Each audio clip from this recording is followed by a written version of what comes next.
have slept for so long. You've been a sheep all your life. Why did you wake me up? Because it's time to remember who you are and what you are here to do. Okay, I'm awake. What's next? Awareness. This is where you become aware of your external and internal world. So how do I gain awareness? By seeking knowledge, And after that, you become a fully conscious being.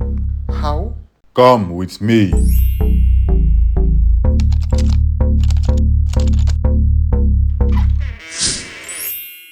That is the house of clouds. What's that? I call it the house of knowledge. Okay. One of the most important parts of this process is embarking on the journey of knowledge. Some believe that the cloud is like a universal storage system, just like the concept of the Akashic field. Once you are awakened and open-minded, you gain access to unlimited knowledge from source. So how do I gain knowledge? The truth have always been around you. In books, entertainment, and even the media, all you need to do is seek. I've heard people talk about spiritual awakening. Can you explain what it really means? The awakening is a deep realization. It's a point in your life where you begin to break free from thoughts, ideas, or patterns that have held you back for so long. Okay, so how long does it take to awaken? Awakening was never meant to last forever, although there are stages of awakening. Okay. Each stage is like an initiation process. It opens your eyes to new levels of enlightenment. Can you explain further? It is the moment you realize who you truly are by stepping into your power. Okay, how do I know it's time for me to step into my power? Because I've been going through this awakening for some time now. You step into your power by taking action. Once you've received the knowledge, the next step is to use what you've gained. So how do I know when is the right time for me to act? Because I've been seeing signs and synchronicities. I've been reading spiritual books, searching for the truth, watching content. I just want to know when is the right time for me. This is where many of you get stuck. You keep searching, waiting for more signs, more downloads, more confirmations. But the truth is that you are ready now. Okay.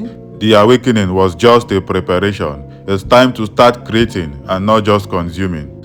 So what happens when the spiritual awakening is over? Once you're done with any stage, you become an embodiment of all you've received. You no longer just talk about spiritual truths, you live them. You don't just learn about energy, you command it. Okay. At this point, you embody all you've learned. So what are the signs that my awakening is complete? Okay, the first sign is recognizing who you are. You realize that you're not just a part of the universe. You're not just a child of God, but you are God experiencing life through human form. Okay. You begin to understand that everything is connected and you are not separate from God. You stop searching for God outside of you because you realize that you and God are one. So what's next?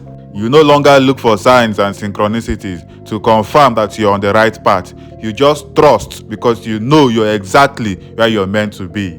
So does that mean that life becomes perfect? No, challenges and obstacles still comes, but the difference is that you don't fight them. You no longer see difficulties as punishment. You understand that everything is happening for you and not to you. And with this realization, you see lessons in difficult situations and you learn from it. Okay, so what's next? The next step is trusting your intuition. Yeah. Before my awakening, I usually overanalyze. Like most times, I second guess myself. I don't trust some of my ideas. I look for what's trending. I depend on the advice of others. I don't listen to my own inner voice.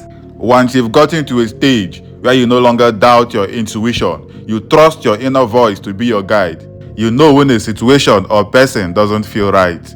You walk and move when your spirit tells you to because you are no longer indecisive. This is one of the clearest signs that your awakening is complete. What else? Material desires no longer control you. So does that mean that I shouldn't have any material possessions?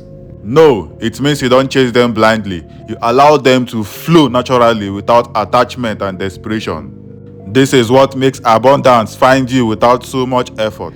That's true. Most people define their worth by money and status until they realize that true wealth is inner peace. True success is working in your purpose. Okay, I get. The aim is to live in abundance without attachment. Exactly. Okay. Money aligns with your energy. I used to see money, material possessions, and even status as the goal. But right now, I've come to understand that these things are just tools. They come naturally when you walk in your purpose. Yes, the next step is embracing peace and solitude. At this point, you're not scared of being alone, looking for constant validation, constant company, looking for excess engagement from the world. There was a time in my life when solitude felt so uncomfortable. Being alone brought out restlessness, sadness, and even doubt. And most of the times, I'll look for something to distract myself from the silence Okay. by playing music, movies, and even social media. Most people do not understand the importance of solitude. It gives you an unexplainable aura. It allows you to listen to your own voice. Once you master solitude, you don't seek relationships from a place of emptiness because you are whole and fulfilled. You don't tolerate draining relationships. You don't force yourself or force connections on people. You choose to stand alone than surround yourself with fake people. You find yourself comfortable in your own space and presence.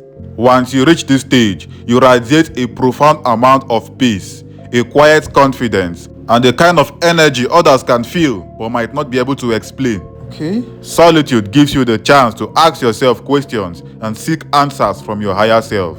Yeah, at first, when I came to the realization, it was both overwhelming and isolating because I began to see and notice things that others couldn't. Yeah, and the final step is a strong call to step into your purpose. There was a time when I questioned my purpose, why I was here in this world, what I was meant to do with all the knowledge and awareness I have gathered.